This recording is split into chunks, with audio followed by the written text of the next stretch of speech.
Yeah, you can start. Okay.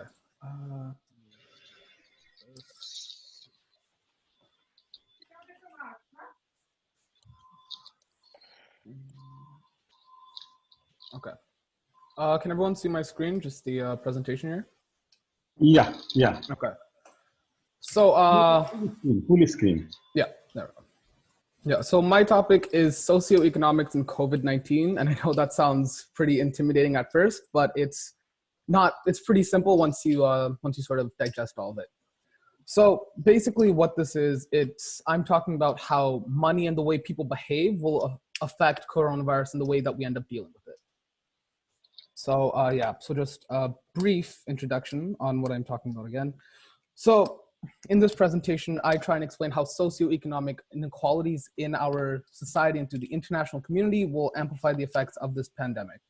And so we've already seen modern countries like Italy be brought to its knees by coronavirus. So we know that even rich countries aren't immune to this. However, it's the poorer countries that we especially need to be concerned about here. And if we don't come together as an international body and try and come up with a resolution, we could potentially in the coming years see the collapse of entire nations. So before we get into that, what is socioeconomics? Essentially, it's just the relationship between how people behave and the way they spend their money. So a quick example could be how millionaires, the dating habits of millionaires, right? That's a socioeconomic study. Or more seriously, we can measure the quality of education in a higher income household versus a lower income household. So over the last few decades, socioeconomics has really evolved a lot, and now it's at the forefront of most of our political decisions. So yeah. So again, just go back. Before we talk about how all of this relates to COVID-19, we have to talk a little bit more about socioeconomics as a whole. So this next part of the presentation is going to be a little bit more technical, and it might be a little boring, but I promise it gets more and more interesting as we move forward. So socioeconomic factors are just aspects of who you are, and they relate back to money. So the one I've chosen to focus on in relation to COVID-19 is income. So income is essentially just how much money you make. Usually we measure on a yearly basis. So in regards to income, I'd like to talk about what's known as income inequality. So income inequality, to really simplify it, is when different groups of people have disproportionately larger incomes than other groups.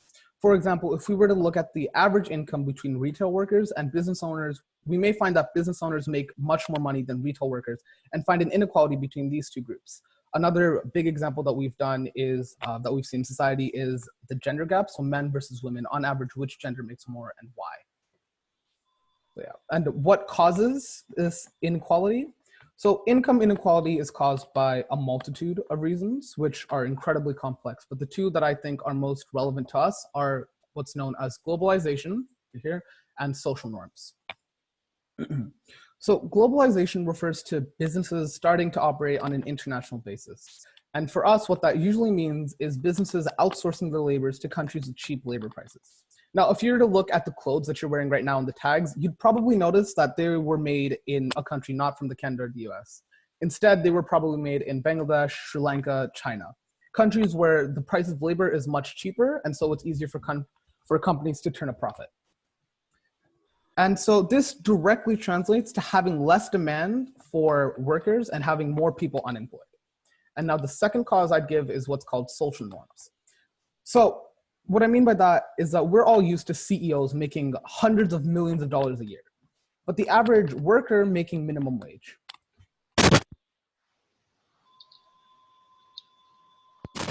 In the 1970s, a CEO made 30 times what the average worker made. Today, an average CEO will make 450 times the average worker. This leads to having two classes of people. One of being ultra-rich billionaires, and then having another class of people struggle to pay their rent.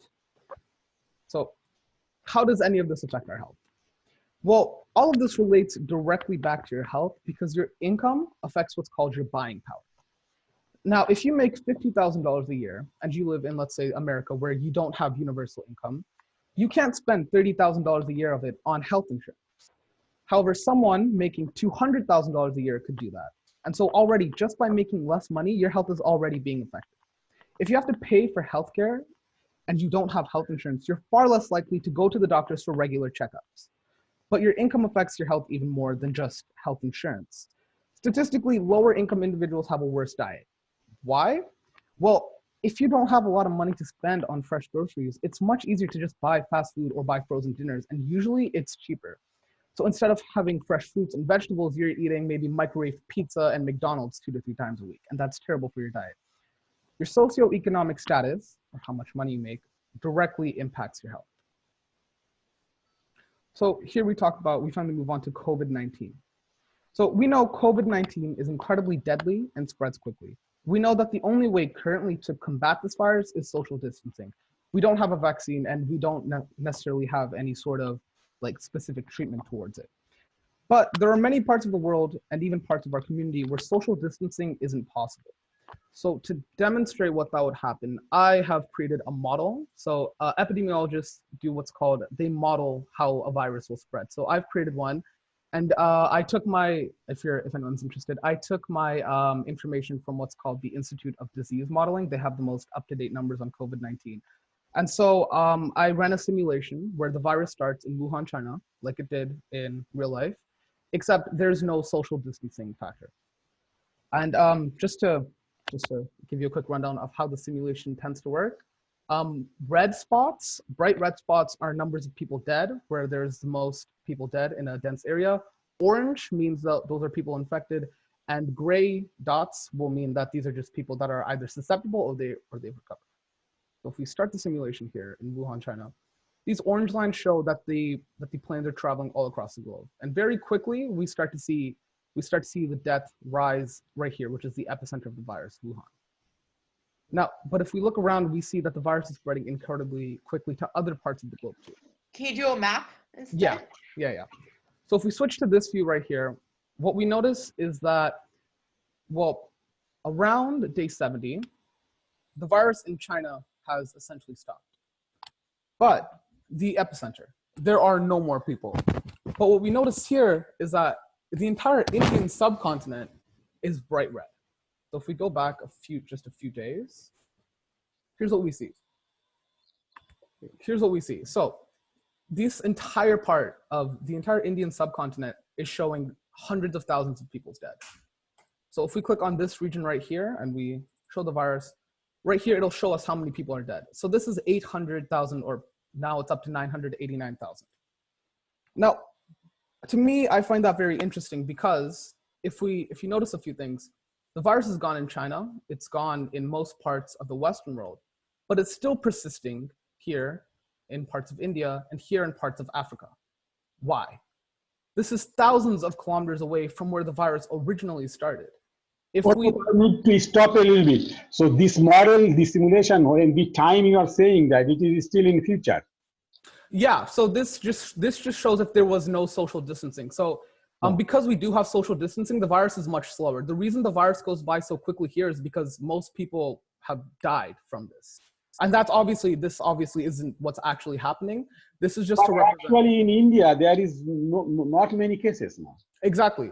So what happened, India here is very good at controlling epidemics because they have such strict. Your red shows that it's too many people. I mean. Right. Sorry. Like I said before, this is no social distancing. So this is just to show the worst case scenario. It's a model without social distancing. Yeah, it's just the worst case scenario. I have 2 other models that are much more accurate that show what happens when you social distance properly. Okay. But right here, so these numbers in Africa actually are much more accurate than they should be. So if we look at how many people are dead here, it shows around the same numbers. And the challenge here in Africa and places like Africa and the subcontinent is because there aren't enough medical professionals to conduct proper and thorough testing. So we don't have accurate numbers in here parts of the world. So what we notice is around day 70, if we just allow the virus to run its course without trying to prevent it in any way whatsoever, it starts to disappear. So this is around day 90. It's gone everywhere except for about Africa. That's the part. This day 90 is considered from Wuhan to day 90s? Yes. So from the start of the virus in Wuhan, the epicenter, to 90 days from the very beginning. So the only place that the virus is still persisting is Africa. And obviously this isn't accurate as to what will happen because we will have very strict social distancing measures in most of the Western world. So it will take much longer than 90 days, as we know. But in communities like Africa, social distancing is either one, not viable, or it's unenforceable. So what I wanted to know was, why is it persisting here in Africa so much? So I decided we should compare two countries. So this is just a quick graph of the deaths over time. I'm not sure if you can see that properly, just based on the model. And this, so this curve right here isn't accurate. However, this curve right here of China fits the model curve, and the actual curve based on real data is very similar. So why is this happening? So I decided to compare two countries.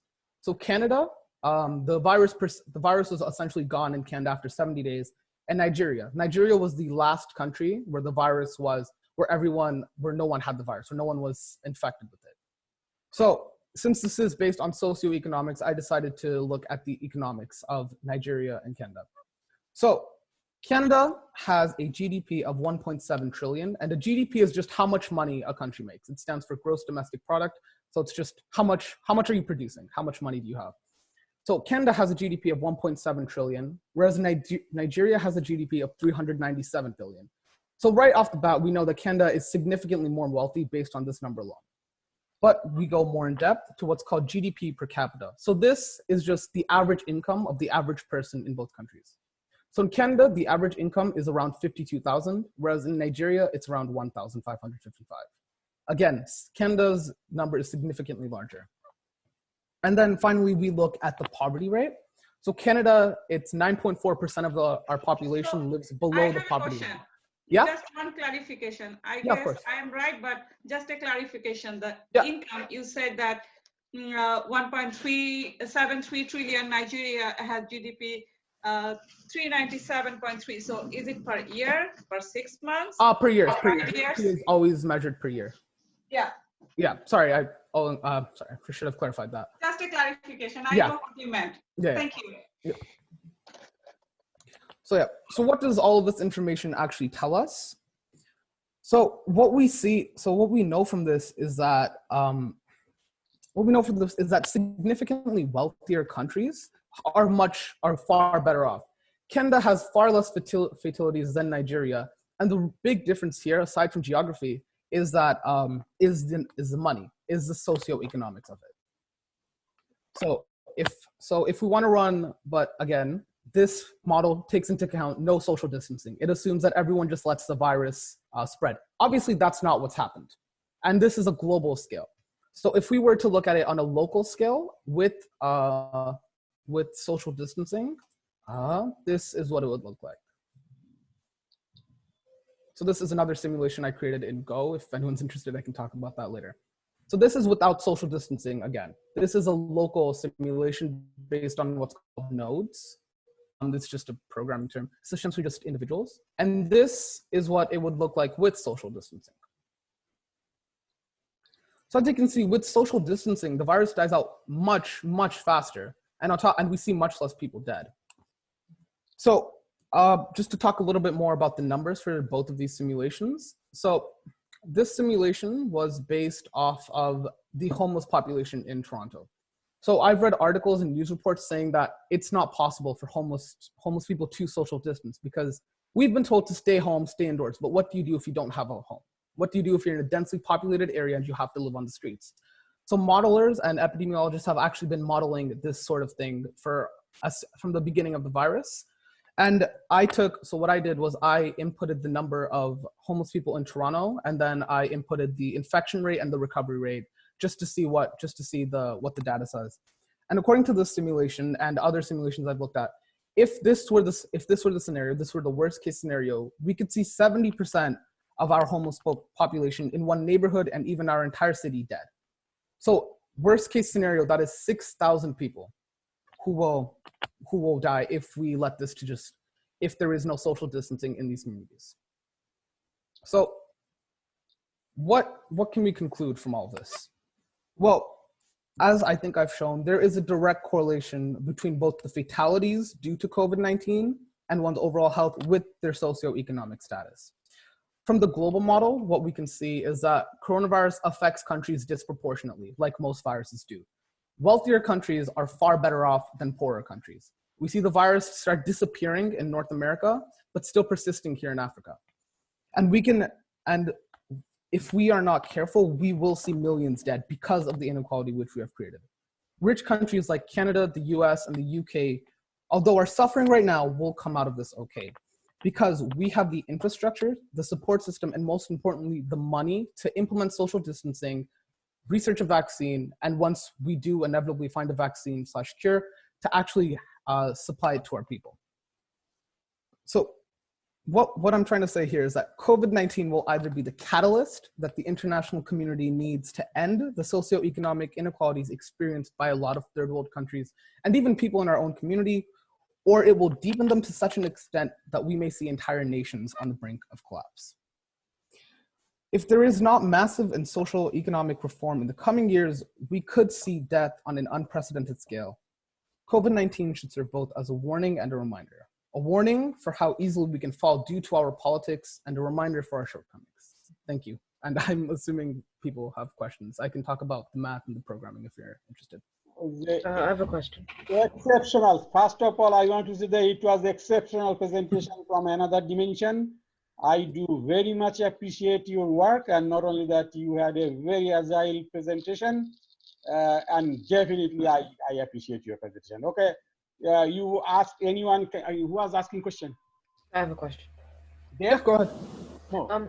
Yeah, USA is a fairly rich country, but yet they still have almost like the highest infection rates. Yeah. So yeah, when I was doing the research for this, that did boggle my mind a little bit as well. As of the USA is one of the biggest producers in the world, but they lead the world in infection rates, and deaths. So I don't have a political science degree. I'm not an expert in this by any means, but from what I've seen, the USA seems to be a loose cannon and more of an outlier on this trend. So if we look at US statistics in terms of their politics, the USA has been a state of division for the last 4 years. Obviously, I'm sure we know with Trump's presidency, impeachment quarrels, things like that.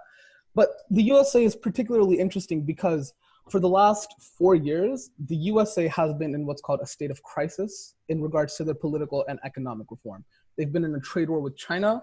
And most importantly, the USA, you can really look at them as their citizens are scared. And so what we've seen is the way the USA operates is that the federal powers don't have all the powers. So there are governors of each state, and each state's governor has the power to do what they please with the state. So you may have heard that the governor of Georgia is trying to reopen the state, even though they've seen the biggest spike in infection rates. So really, instead of the USA, their case comes down not to their socioeconomic class, but instead their political issues and divisions. So yeah, I hope I answered that. I'm not sure. Arpit, you are saying that there is no influence of socio-economic condition in USA. Of course. Is not exactly true, because I feel that in New York, most of the people, even is coming from as a new immigrant, or even they are making lots of money, but they are living in so low standard way. In one house, they are renting for a couple of families. Once any people is infected, the other people are infected, and they are not. And most of them, they do not maintain their health insurance because it's a huge expensive. Yeah. They want to save this. They never thought that it is possible.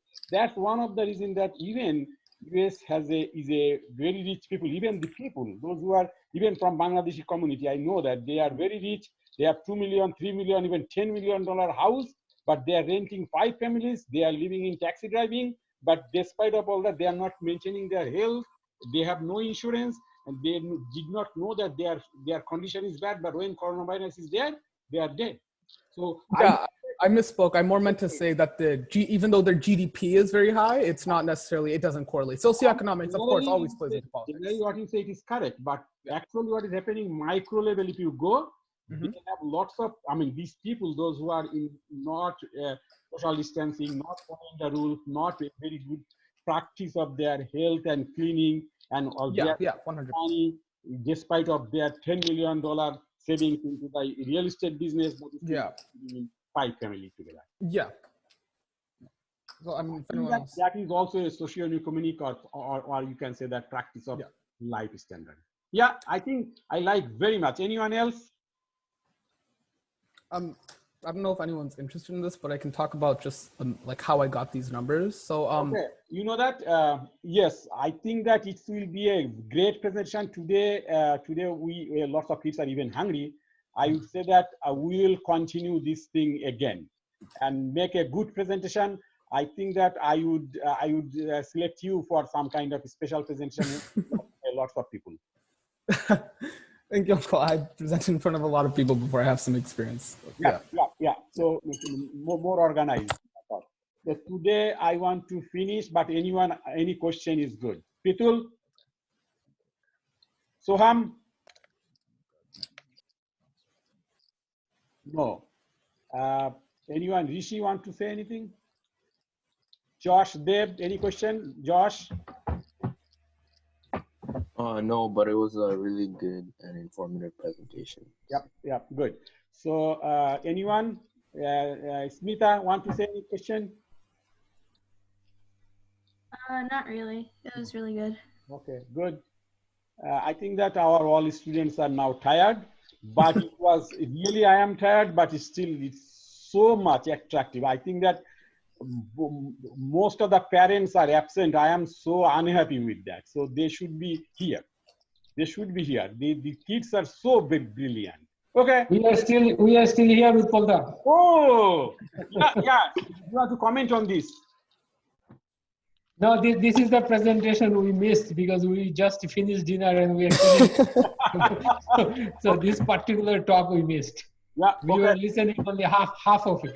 Okay, one thing is that I think that one thing is the last part was even more a concluding part. First part he wanted to show it by simulation, but anyway that was a fictitious simulation because of without social distancing. Yeah. Only considering the social economic condition. Yeah, just the worst case scenario. Arpit, I would request you that the social okay, that social economic is your focus, but still the social distancing and kind of practice of the neatness or cleanness. Oh yeah, I had one with I don't know if I showed that too well. It's because I okay, not today. You make it even better. I think that we will have again another health issue because I am collecting all the kind of expert from the different field. A couple of scientists will come, some medical doctor will come, and I am arranging that.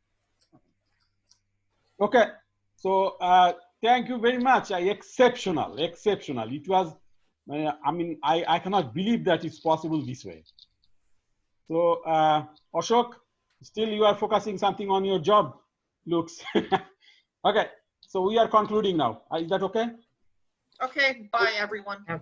Waishi, so Waishi was today Waishi was the chair for biological presentation, and it was great that she commented.